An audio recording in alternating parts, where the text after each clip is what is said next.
How do you become a sexual minority? That's a great question, because I never thought I was. In my experience of being an intersex person, I didn't know I had an intersex condition until I was 14 years old. And even then, what I was told was not the truth. I found out the truth about what intersex is and what my own intersex condition is in stages, because it was all kept under a lot of like cloak and dagger secrecy and shame, because people were so afraid of it. And the real big fear was that I'd kill myself if I knew the truth, because the understanding, the general broad understanding, is that there are two options. And if I wasn't one of them, then I'm going to be asked to leave the big giant hokey pokey of life. So until I was about 15 years old, I didn't think I was a sexual minority.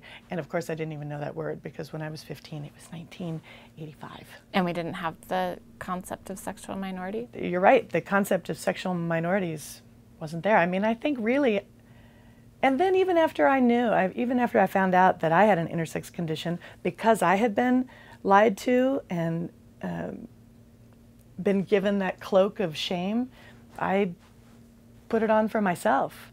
So I didn't ever talk about it.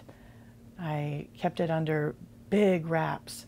I lied about it. When I got into sticky situations, I would just lie about it. I didn't want to be a minority. Who's like waving their hands going, I don't want to be a minority, pick me. I made a decision on a record that I made in 2002.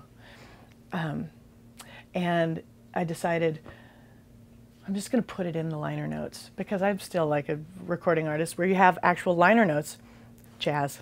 So anyway, I put it in the liner notes. I said, to the writer, you can put it in there that Eden Atwood had a genetic condition at birth, androgen insensitivity syndrome.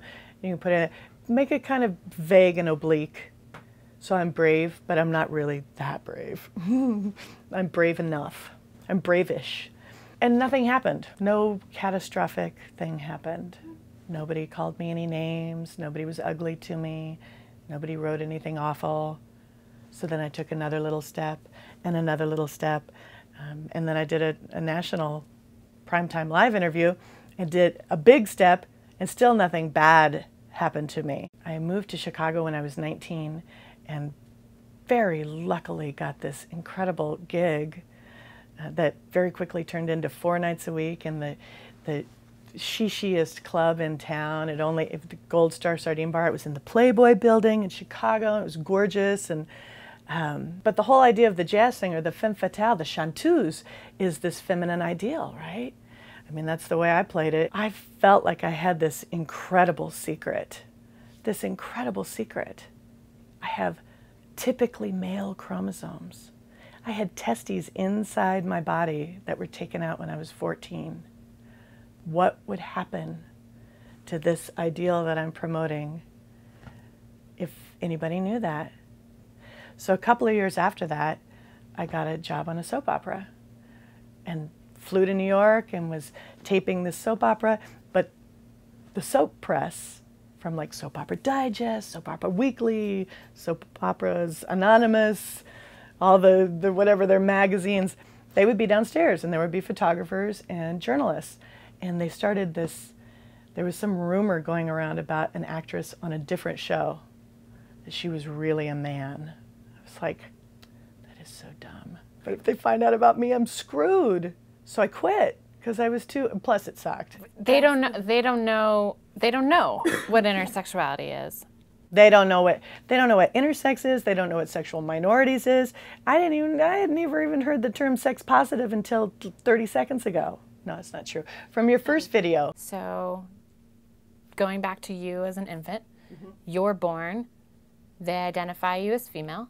Yep. You grow up, you're beautiful, modeling, talented, singing. Except that along the way I became an intersex activist and started talking about really, difficult things to talk about. Stuff that's really rooted to a lot of past trauma too. I mean, before the internet, I found out about my intersex condition and then spent the next 14 years Never talked to another person. How did you find out you were intersex? Oh, well, that's a horrible story, but I'll do it fast and rapid fire.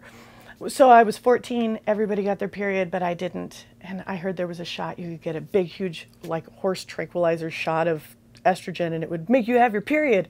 And I didn't want to be left behind, and it was weird, and I felt bad. And so I got the shot, but nothing happened. And then they took blood from me, and they were like, wow, this kid has a lot of testosterone and very little estrogen, though some testosterone converts to estrogen. So I did have secondary sexual characteristic development, though not much, not like now. So that's when they started having like private conversations where I'm out in the waiting room and they're talking to my mother, and then she comes out with really red eyes and looks very unhappy and can't look at me. So my mother decided we're going to take her to the very best place in the world. We're not going to go to St. James in Butte, though I love St. James. We went to the Mayo Clinic in Rochester, Minnesota, and they take more blood, and then they develop the story that they're told to all these other girls too. She never needs to know. So we'll just tell her she has cancerous ovaries. We're going to take them out. She'll never have biological children. She's going to have to take hormone replacement for the rest of her life and go have a good life. So, but the truth has a way of seeping out, doesn't it? So then my relationship with my mother is horrible because we have an attachment disruption. She has a secret that she's keeping from me, and I feel it, but we're not talking about it, so it sucks. So I run away from home. Took the bus down to Mississippi to live with my father, and he was divorcing his fifth wife, who, in a bid to kind of get back at him, told me one night, you know, they lied to you, your parents lied to you. The truth is you're really half man, half woman. And that was the first time I ever thought about killing myself, because I thought, that's it. It would have had to have been that big of a horrible secret for everybody to be acting so weird. But this was still the time when you could dial 411 and you could say, I need the number of Dr. and you could get their phone number. So I got flown back up to the Mayo Clinic, and my mother met me there, and then they gave me a very convoluted, big, gigantic explanation that really went over my head, but it had already been done. They'd already made me feel ashamed about my body because they lied to me the first time. That was a bell that can't be unrung. That's like surgery on infants. You can't unring that bell. Okay, good job. What do you want people to know? I want people to know that intersex exists, that it's always existed, that it will always exist, that there isn't a strict binary, there never has been, that you have more options than you think you have. I loved Hank Green's video because thinking about like a jillion different boxes, enough for everybody on the planet, I think that's so freeing, and I think people don't know that.